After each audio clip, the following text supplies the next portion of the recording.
Good morning. If you'll open your Bibles to Luke 11. I want to start there this morning as we think about something greater than Solomon as we prepare to partake of the Lord's Supper. In Luke 11, just want to look at one verse, verse 31. Luke 11, verse 31. Jesus says, "The queen of the south will rise up with the men of this generation at the judgment and condemn them, because she came from the ends of the earth to hear the wisdom of Solomon. And behold, something greater than Solomon is here." Now, the queen of the south he's referring to is the queen of Sheba in 1 Kings chapter 10. And I would like us to turn there this morning to 1 Kings 10 in order to appreciate Jesus' massive claim here that something even greater than Solomon has come. So in 1 Kings 10, at this time, Solomon's fame, his wisdom, his great riches and prosperity of his kingdom, his amazing building projects, including the temple, these have spread throughout the world. And the Queen of Sheba has heard about this. And notice verses 1 through 3.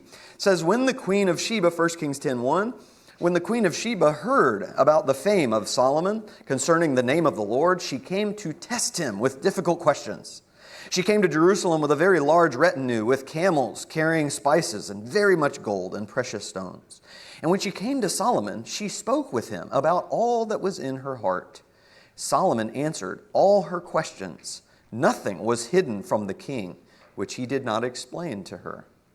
For Solomon in his wisdom, there was nothing hidden from him about life. He nailed this Q&A session. And you get the impression also that there was nothing hidden about this woman from him as well, that he had this depth of understanding about life and even the deep things that she shared with him in her heart.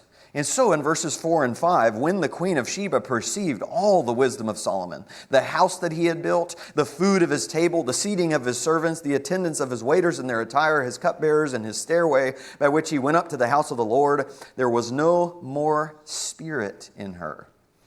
To have no more spirit or breath in her meant that Solomon and his kingdom took her breath away. She was emotionally overwhelmed and undone as she stood in awe of the greatness of his wisdom and kingdom. And so continue reading from verse 6 down to verse 10. Then she said to the king, "It was a true report which I heard in my own land about your words and your wisdom. Nevertheless, I did not believe the reports until I came and my eyes had seen it. And behold, the half was not told me. You exceed in wisdom and prosperity. The report which I heard, how blessed are your men. How blessed are these your servants who stand before you continually and hear your wisdom. Blessed be the Lord your God, who delighted in you to set you on the throne of Israel, because the Lord loved Israel forever. Therefore he made you king to do justice and righteousness." And so she gave the king 120 talents of gold and a very great amount of spices and precious stones. And never again did such abundance of spices come in as that which the Queen of Sheba gave King Solomon. It's amazing. She admits that before she came, she was a huge skeptic of Solomon's wisdom and the greatness of his kingdom. And the fact that she came asking questions to test him shows that her attitude was one of planning to prove everyone wrong. Yeah, you said this guy's wise. Wait till I ask him questions. I'll be the one to determine whether he's wise or not. And her plan really was to show everyone that he was not half as wise as they said, or half as great. But she found the opposite to be true. She found that it was almost like people were holding back from her, and they didn't tell her the half of how wise he really was. She came expecting him to be only 50% as great and wise as she thought. But she found that actually he was 100% more wise and greater than she had been told. And this woman is a Gentile.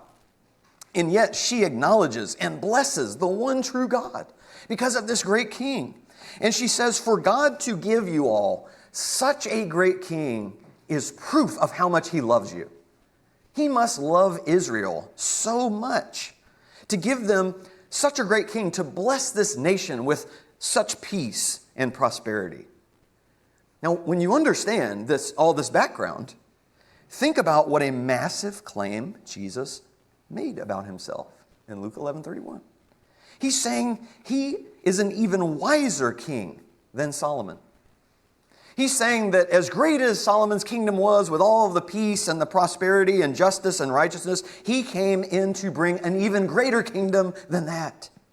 As great as Solomon was, Jesus is saying, you haven't seen anything yet. And think about this. If the Queen of the South thought God must love his people so much to provide them with a king like Solomon, Jesus is saying, you'll see that God loves his people far more than that and plans to bless his people far more under my kingship. I think this is why Jesus says something greater than Solomon is here, rather than someone. Certainly, he is talking about himself. He is someone who is greater than Solomon, but he's not limiting this statement to just himself. He's also trying to get people to think about all of the things that Solomon provided for his people. And he's saying, I've come to bring even greater provisions. So it includes him, but it also includes everything that Jesus is bringing with him. It's all going to be greater. Jesus came to bring a new kingdom that lasts forever. As great as Solomon's kingdom was, it didn't last forever. Jesus' kingdom is going to be eternal. Jesus is a new king who's going to be perfect in every way. Solomon started off great, far from perfect. We'll talk more about that in a bit. Jesus came to bring a new kind of peace and prosperity, not just on a national level, but on a spiritual level, a peace and a spiritual prosperity and blessings beyond our imagination and an even greater wisdom Jesus came to bring that exposes our hearts in a way that only Solomon hinted at. Not everything was, there were a lot of things that weren't hidden to Solomon, but there were some things that were. For Jesus, nothing will be hidden. And in order to better appreciate the greater things Jesus came to bring, let's look back to 1 Kings 3. Because this is one of those amazing stories the Queen of Sheba would have heard about that brought her to hear Solomon's wisdom. And before we read this story, it'll actually start in 1 Kings 3 and verse 16. But before we read that, just remember, when Solomon became king, God gave him a blank check. And he said, I will give you anything you ask. It's like a genie situation, but it's one wish instead of three. And he says, okay, what I wish for is wisdom, because I have no idea what I'm doing. And God rewarded that humility by giving him an abundant measure of wisdom. And we see in this story that wisdom in action. So look in verses 16, we'll read down to verse 22. Then 2 women who were harlots came to the king and stood before him.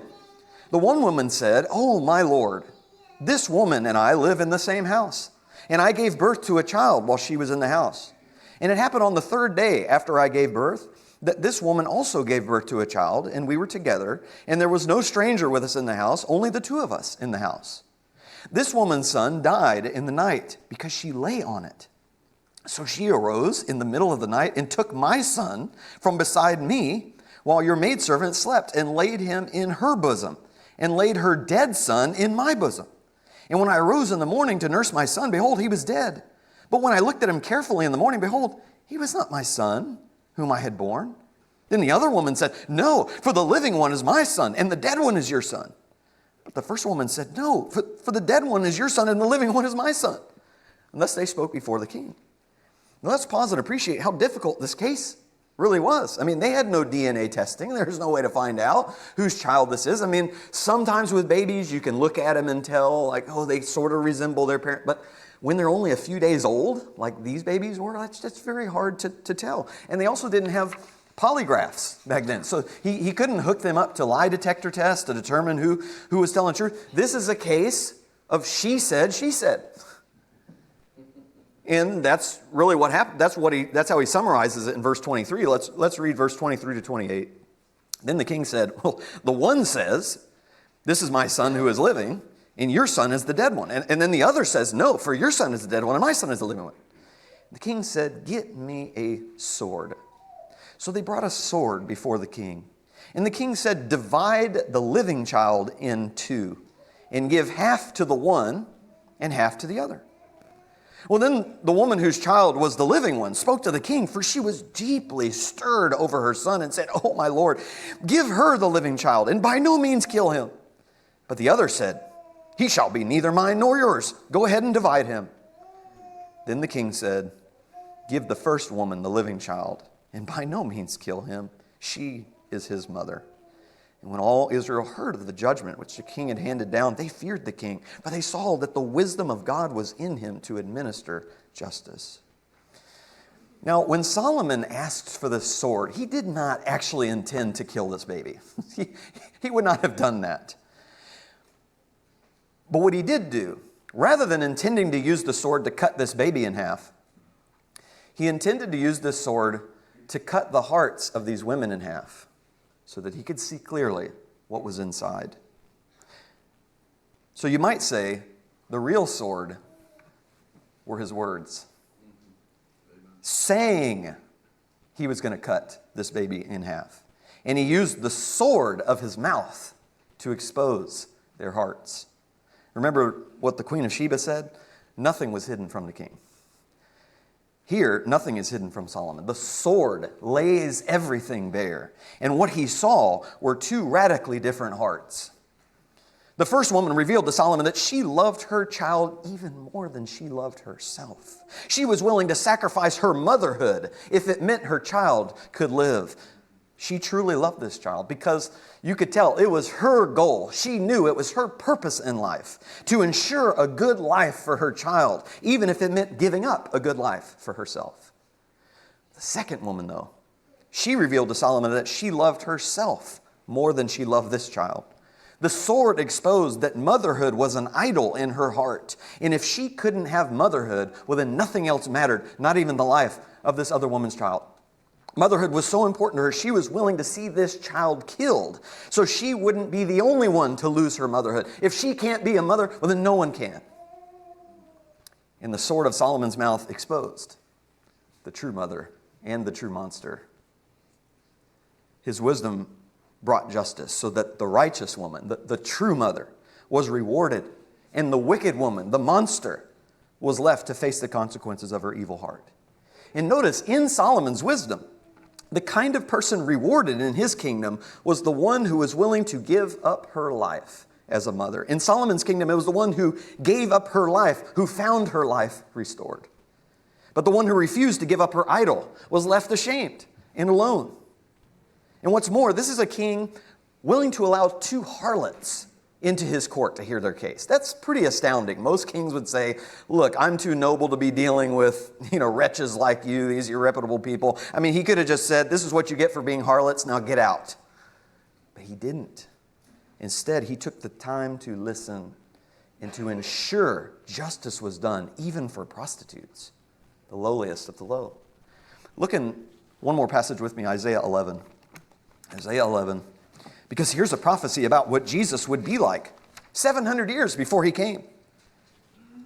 And it's describing Jesus this way, verses 2 through 5. See if any of this sounds familiar.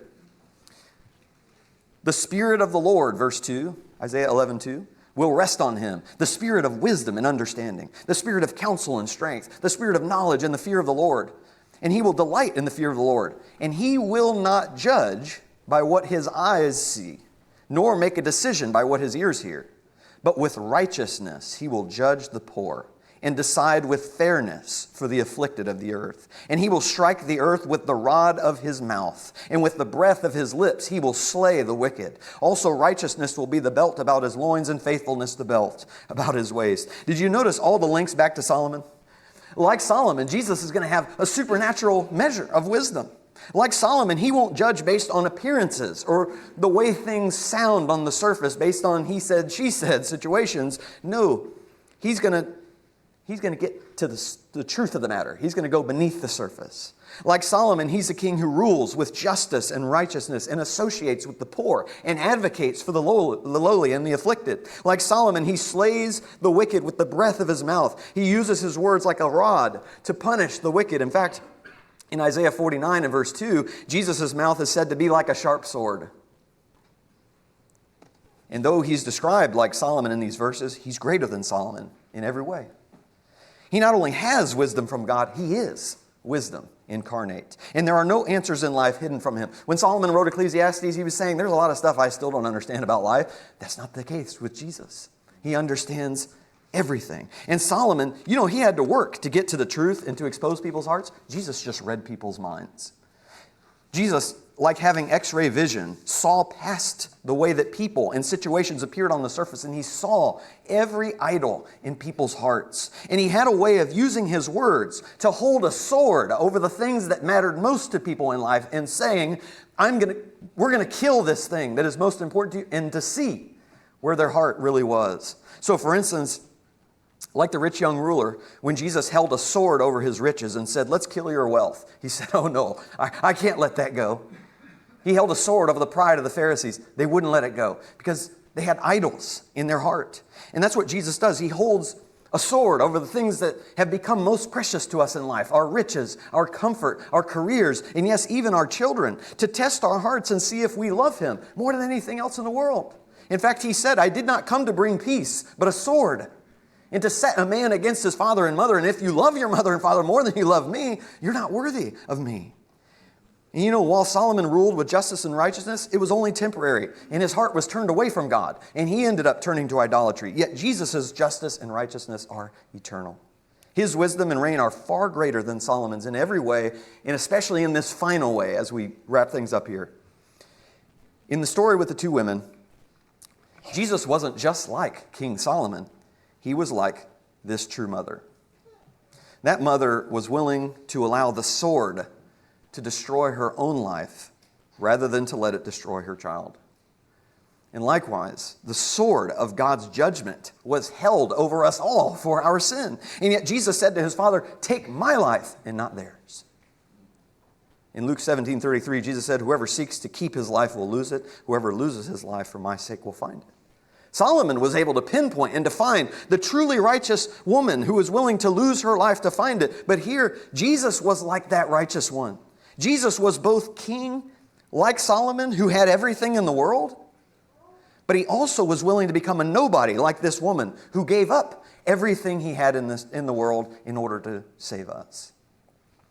Though he was king, he allowed himself to be treated like a harlot, an immoral and despised person, who gave up his life to save ours. And as we partake of the Lord's Supper, let's realize we are far more blessed than Solomon's citizens ever were. And the fact that God has given us a king like Jesus is proof that he loves us more than we can possibly imagine.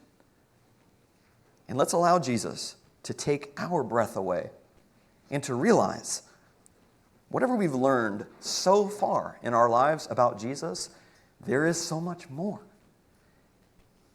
And not even the half has been told.